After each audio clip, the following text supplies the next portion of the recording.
You are the producer of Red Faction Guerrilla, Rick White. First, please tell us something about the main features of Red Faction Guerrilla.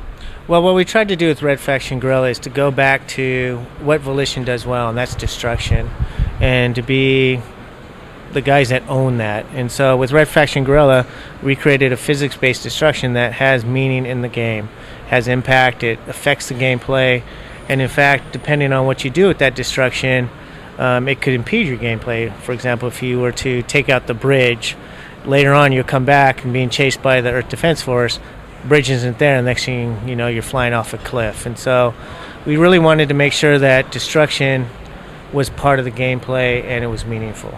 Are there any links to Red Faction 1 or Red Faction 2? We went back to the Red Faction 1 thread, so you're on Mars again.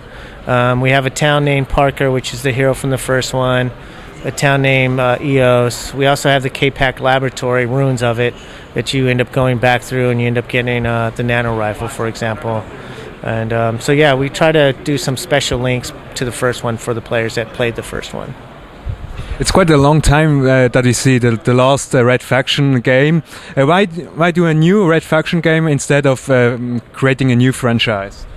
Well, in our minds, we are creating a new franchise because we have taken a lengthy period of time between the first two.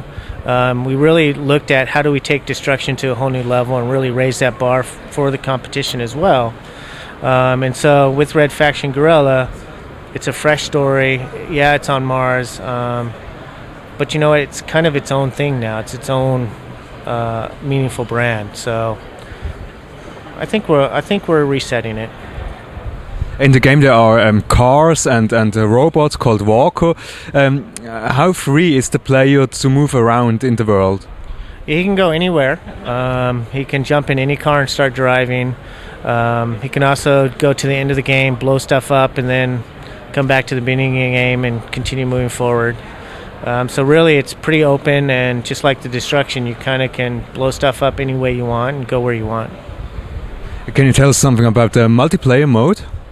Yeah, we have 16-player multiplayer. You also have the classic modes in multiplayer: Capture the Flag, Team Anarchy, Deathmatch. And then we have some unique modes where you have to blow your way through several walls into a fortified area as one team, and then you have a defending team that's basically trying to stop you. They're repairing the walls, they're trying to set up ambushes. And so, yeah. We tried to create modes that you really couldn't play in any other game unless you had this level of destruction.